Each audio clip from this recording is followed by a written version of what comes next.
Lecture 26। पृष्ठ संख्या 15। ये पृष्ठ दो प्रकार की मुद्राओं के बारे में बताता है, हार्ड मनी और सॉफ्ट मनी। हार्ड मनी दुर्लभ मुद्रा, ये वो मुद्रा है जिसका मूल्य बार बार परिवर्तित नहीं होता है, यानी ये स्थिर रहता है। आमतौर पर ये विकसित देशों की मुद्राएं होती हैं, जैसे कि अमेरिकी डॉलर, यूरो और ब्रिटिश पाउंड। इन मुद्राओं को हार्ड मनी या दुर्लभ मुद्रा कहा जाता है। सॉफ्ट मनी सुलभ मुद्रा, ये वो मुद्रा है जिसका मूल्य बार बार परिवर्तित होता रहता है। आमतौर पर ये अविकसित और विकासशील देशों की मुद्राएं होती हैं। पृष्ठ संख्या 60। इस पृष्ठ पर दो प्रकार की मुद्राओं का वर्णन है, हॉट मनी और फिड्यूशरी मनी। हॉट मनी चंचल मुद्रा, ये वो मुद्रा है जो आसानी से एक देश से दूसरे देश में हस्तांतरित हो जाती है। इसका उपयोग आमतौर पर आयात निर्यात के वित्त पोषण के लिए किया जाता है। उदाहरण के लिए अमेरिकी डॉलर, यूरो, जापानी येन, ब्रिटिश पाउंड और चीनी युआन। फिड्यूशरी मनी प्रत्यय मुद्रा, ये वो मुद्रा है जिसका उपयोग विश्वास, ट्रस्ट के आधार पर किया जाता है। इसका सबसे अच्छा उदाहरण चेक है। पृष्ठ संख्या 61। इस पृष्ठ पर फिएट मनी और प्लास्टिक मनी के बारे में बताया गया है। फिएट मनी प्रादिष्ट मुद्रा, ये वो मुद्रा है जो सरकार के आदेश पर जारी की जाती है और इसका कोई आंतरिक मूल्य नहीं होता। इसे जारी करने के लिए सरकार कोई प्रतिभूति नहीं रखती। इसका मूल्य मांग और आपूर्ति के आधार पर निर्धारित होता है। इस प्रकार की मुद्रा को लीगल टेंडर भी कहा जाता है। प्लास्टिक मनी, ये डेबिट कार्ड और क्रेडिट कार्ड के लिए एक सामान्य शब्द है। पृष्ठ संख्या 62। यह पृष्ठ वर्चुअल मनी के बारे में है, जिसे आभासी मुद्रा भी कहा जाता है। यह इंटरनेट पर आधारित मुद्रा है, जैसे क्रिप्टो करेंसी और सीबीडीसी। क्रिप्टो करेंसी, इसे सबसे पहले 2008 में जारी किया गया था। जापान के सातोशी नाकामोटो ने पहली क्रिप्टो करेंसी बिटकॉइन जारी की थी। ये विकेंद्रीकृत डिसेंट्रलाइज्ड है, यानी इसका कोई नियामक नहीं होता। 2018 में भारत सरकार आरबीआई ने क्रिप्टो करेंसी पर प्रतिबंध लगा दिया था। हालांकि 2020 में सुप्रीम कोर्ट ने इस प्रतिबंध को हटा दिया। सीबीडीसी, इसका पूरा नाम सेंट्रल बैंक डिजिटल करेंसी है। भारत में इसे ई-रूपी कहते हैं। ये भारतीय रिजर्व बैंक आरबीआई द्वारा जारी की जाती है और केंद्रीकृत सेंट्रलाइज्ड होती है। इस पर मुद्रास्फीति का प्रभाव पड़ता है। पृष्ठ संख्या 63। यह पृष्ठ क्रिप्टो करेंसी और सीबीडीसी से संबंधित कुछ महत्वपूर्ण बिंदुओं को बताता है। क्रिप्टो करेंसी, इस पर वर्तमान में 30% का टैक्स लगाया जाता है।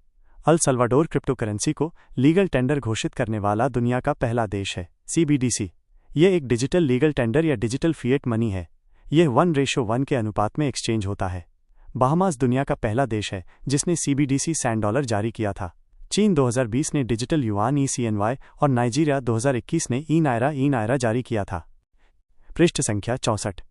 यह पृष्ठ क्रेडिट कंट्रोल, साख नियंत्रण और क्रेडिट क्रिएशन, साख सृजन को समझाता है। क्रेडिट कंट्रोल, ये आरबीआई की मौद्रिक नीति द्वारा नियंत्रित होता है। क्रेडिट क्रिएशन, ये बैंकों द्वारा मनी मल्टीप्लायर मुद्रा गुणक के माध्यम से किया जाता है। मनी मल्टीप्लायर M की गणना इस प्रकार की जाती है, जहां R = रिजर्व रेशियो CRR और SLR।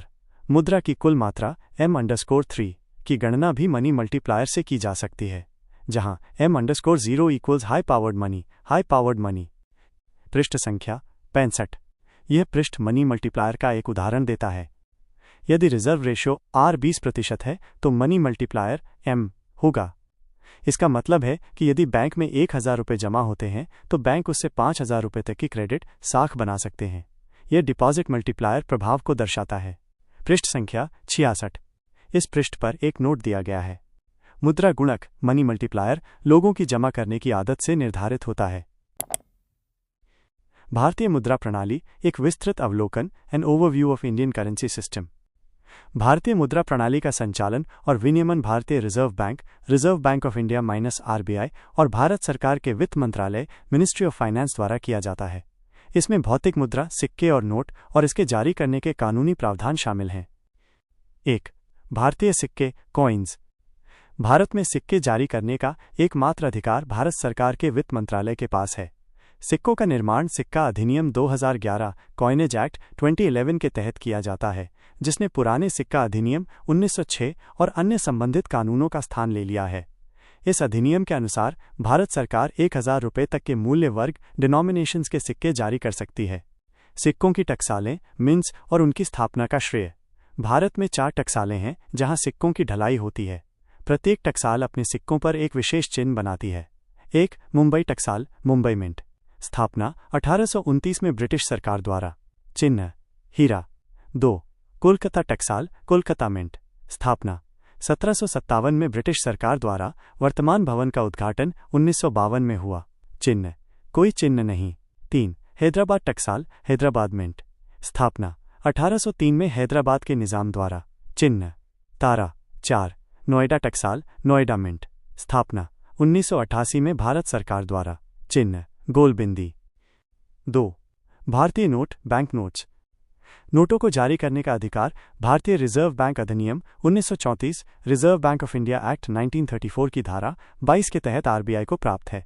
हालांकि 1 रुपया का नोट इस नियम का एक अपवाद है। 1 रुपया का नोट एक विशेष स्थिति। 1 रुपया का नोट भारत सरकार के वित्त मंत्रालय द्वारा consolidation of 1 rupee note ordinance 1940 consolidation of 1 rupee note ordinance 1940 के तहत जारी किया जाता है। इसी कारण इस नोट पर वित्त सचिव फाइनेंस सेक्रेटरी के हस्ताक्षर होते हैं, न कि आरबीआई गवर्नर के।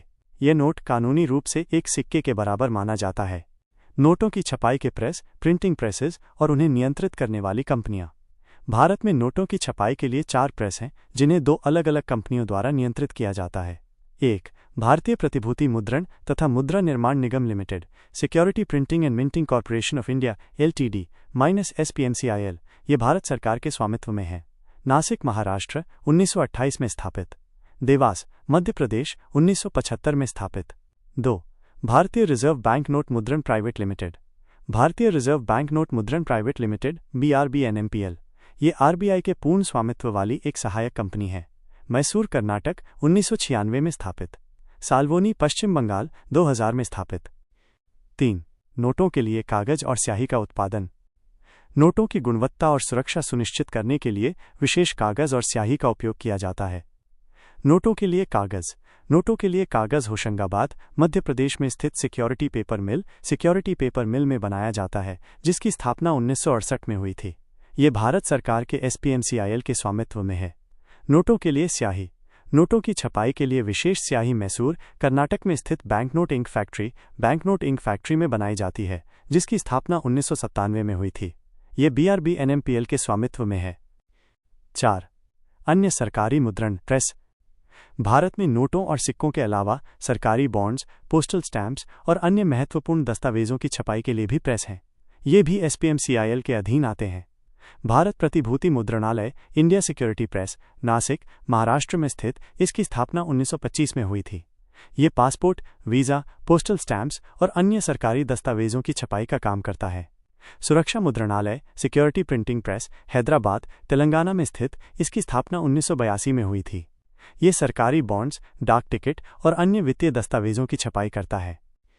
5. नोट जारी करने की प्रणाली नोट इशुएंस सिस्टम पुरानी बनाम नई।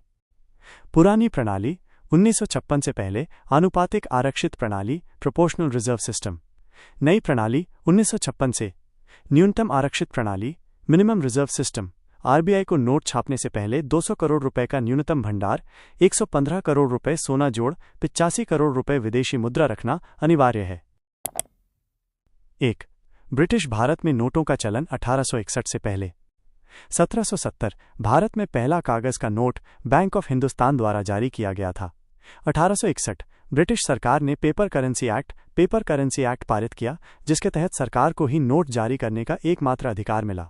इस समय तक भारत में नोट छापने का काम प्रेसिडेंसी बैंकों जैसे बैंक ऑफ बंगाल के पास था। 1938 भारतीय रिजर्व बैंक आरबीआई की स्थापना के बाद आरबीआई ने पहली बार 5 रुपये, 10 रुपये, 100 रुपीज़, 1000 रुपीज़ और 10,000 रुपये के नोट जारी किए। इन नोटों पर ब्रिटिश सम्राट किंग जॉर्ज VI की तस्वीर थी। 2. आज़ाद भारत में नोटों का इतिहास 1947 के बाद। 1949 स्वतंत्र भारत का पहला नोट 1 रुपया का जारी किया गया। इस पर ब्रिटिश प्रतीकों की जगह सारनाथ के अशोक स्तंभ का चिन्ह था। 1950 भारत के गणराज्य बनने के बाद आरबीआई ने 2 रुपये, 5 रुपये, 10 रुपये और 100 रुपये के नोटों की रिपब्लिक सीरीज जारी की। 1954 1000 रुपये, 5000 रुपीज़ और 10,000 रुपये के नोट फिर से जारी किए गए। इन्हें 1946 के विमुद्रीकरण के बाद बंद कर दिया गया था। 1975 50 रुपये का नोट पहली बार जारी किया गया। 1987 5 रुपये का नोट जारी किया गया। 2000 1000 रुपये का नोट दोबारा जारी किया गया। 2016 2000 रुपये का नोट जारी किया गया। 3. भारत में विमुद्रीकरण डीमोनेटाइजेशन का क्रमबद्ध विवरण। विमुद्रीकरण का अर्थ है किसी देश की सरकार द्वारा पुरानी मुद्रा को कानूनी रूप से अमान्य घोषित करना। भारत में अब तक 3 बार विमुद्रीकरण हुआ है। विमुद्रीकरण वर्ष, नोट का मूल्य वर्ग, विमुद्रीकरण का कारण। 1946, 500 रुपये, 1000 रुपीज़ और 10,000 रुपये। ब्रिटिश सरकार ने ये कदम कालाबाजारी और कर चोरी को रोकने के लिए उठाया था। यह आज़ादी से पहले का विमुद्रीकरण था।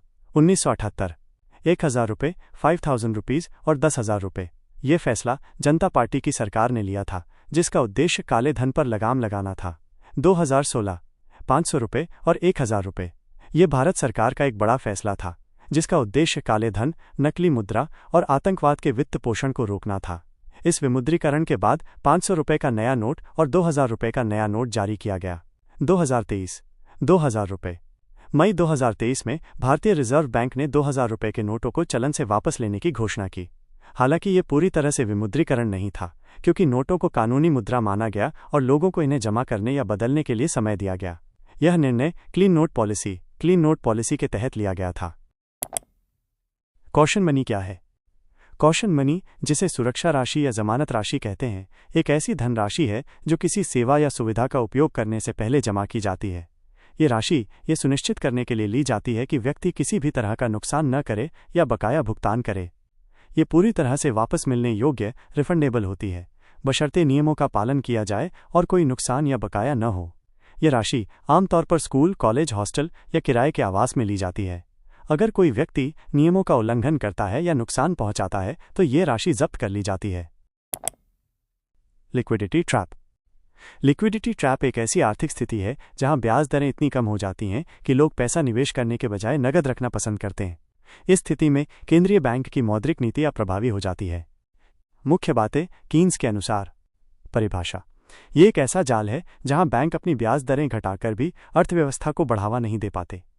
कारण: कम ब्याज दरें, निवेश से बहुत कम लाभ मिलना, भविष्य की अनिश्चितता। लोग मंदी के डर से खर्च और निवेश से बचते हैं। सट्टेबाजी उद्देश्य स्पेक्युलेटिव मोटिव।